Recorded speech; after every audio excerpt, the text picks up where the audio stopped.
lovely soulmates, and welcome back.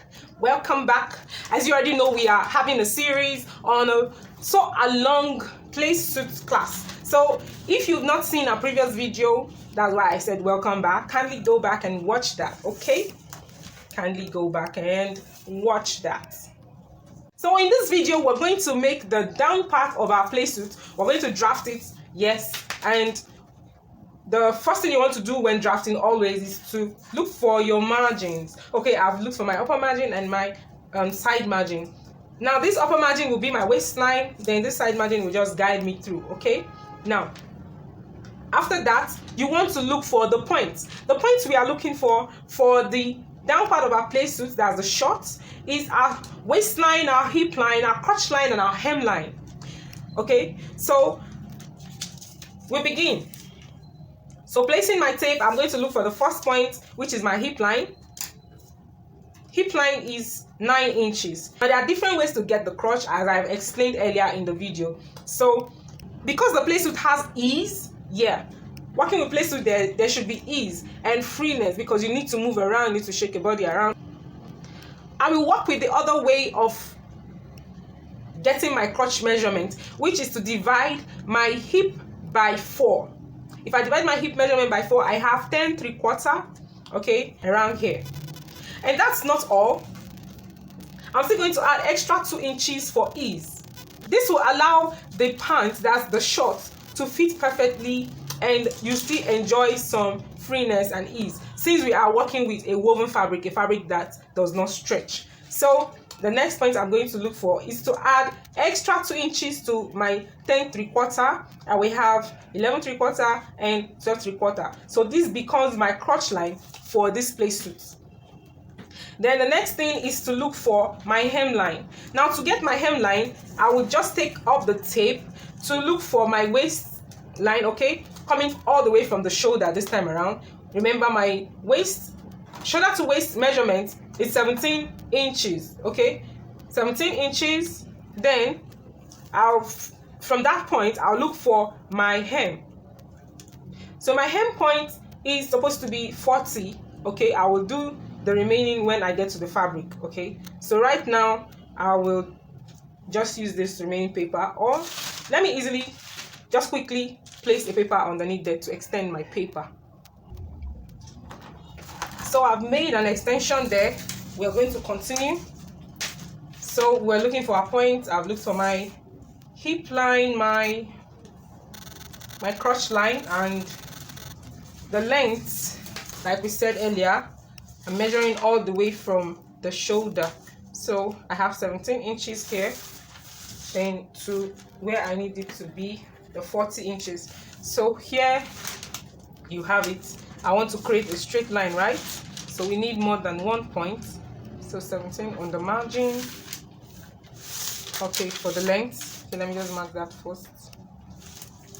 Then I'm mark 40 here. Then we're going to look for other points. 9 inches. Here's my hem line. So this is my waist, the hip, crotch line, hemline. My waist, my hip line, crotch line, hemline. Okay, so we continue. So the first point you want to start with is your crotch line. Now on the crotch line, that thigh measurement you got earlier, you're going to divide it by 2, and my crotch and my thigh measurement is 20. My thigh measurement is 26 inches. Now to this 26 inches, this 26 inches fits to my body. 26 inches fits to my body. I'm going to add extra 1 inch to that to create ease. I'm going to add ease as I am making this pattern, okay? So 26 inches, right? 26 inches divided by 2 is 13 inches. So on my crotch line, I'm going to mark that 13 inches. I'll mark it, okay? So this is where it is. Then you know I said I want to add extra. If I'm adding extra 1 inch, that will make it 27. If I divide it by 2, it becomes 13.5. That means I will be adding extra half inch for ease here. So we're working with this line and not this, with the 13.5. So from that 13.5, I'm going to come in by 2 inches. Yes, you come in by 2 inches. So these 2 inches that I came in by, I want to know how much is occupying right now. So I have 11.5. This 11.5 now, I'm going to take it up to my waistline, 11.5, and mark it. This is what we want to create a straight line. Remember, to create straight lines, you have to have more than 1 point. So I'm going to create my line like so. Can you see that? So we need to create a curve for the crotch. Remember that your body, at one point or another, there is a curve.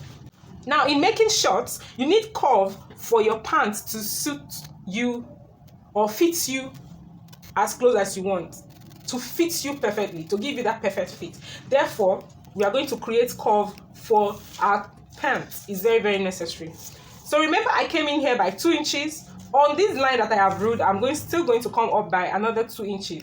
These 2 inches by 2 inches here will create a guideline for me to create my curve. Remember, this is the line we are stopping. Every other line is not necessary, okay? Those are just extended lines. Now, these 2 points now, I will use it to find my curve for the front, okay? So I'll place my curve ruler this way and create my curve for the front. Now this will connect all the way to the waistline. So what else am I going to do after this? Now come to the hip line. On the hip line, you want to make sure that your hip measurement is contained at this point. So I'm going to check what I have left on after my margin. I'll check what I have left. What do I have left here? I will check. I have what? 11.5. Okay, I have 11.5. What about my hip? What's my hip measurement? My hip measurement divided by 4 is what? Is 10 3/4. 10 3/4 is around this point.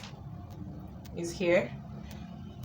Remember, we are adding ease, but because we are dividing hip by 4, the ease I'll be adding is 1/4 of an ease, so that by the time I multiply 1/4 of an inch, rather, by the time I multiply 1/4 of an inch by 4, I'll be getting the same 1 inch ease that we added to the crotch line. Therefore, I will add extra half inch to, rather, 1/4 of an inch, rather. I'll add extra 1/4 of an inch, not this. I'll add 1/4 of an inch extra for ease. This will be my ease. I'm done with this will be my point for my hip line. Now remember, the point for the crotch line is here, right? Yes. Now we'll come to the waistline. So measuring from here also, this margin also, you're going to look for your waist. My waist measurement is 32 inches. 32 inches. 32 inches divided by 4 is 8 inches. Now I'm going to add extra 1/4 again for ease. Now it depends. If you want to add your dart, then you can add extra 1 inch for your dart intake. But in this case, I am not going to add that. I am making the dress without a dart. So automatically I've taken in my dart, so I don't need to replace it. There won't be a dart for me. Okay. So at this point, we have the point for the waist, we have the point for the hip, and we have the point for the crotch, right? Then we can connect these points. We can connect these points now. Now on the waistline, also, if you want to add elastic on the waist and you don't want it to fit close to the body, you can use the same measurement you used for your hip, okay? Whatever you got for the hip. Here I have 11 inches. You can bring it up here and it will be the same thing, okay? By the time you add an elastic band, it will all fit in, all right? It will all fit in. Then the upper part later, whatever you have added here after the waistline, this is about 2.5 inches. You're going to include it to the upper waistline to give you that to give you that sharing effect, to give you that gathered effect there. So I think let's work with that one. So I'll do 11 inches. I'll bring it up here by 11 inches. But if you want your dress to fit, then you have to look for your waist measurement, then add your dart and every other thing that follows it.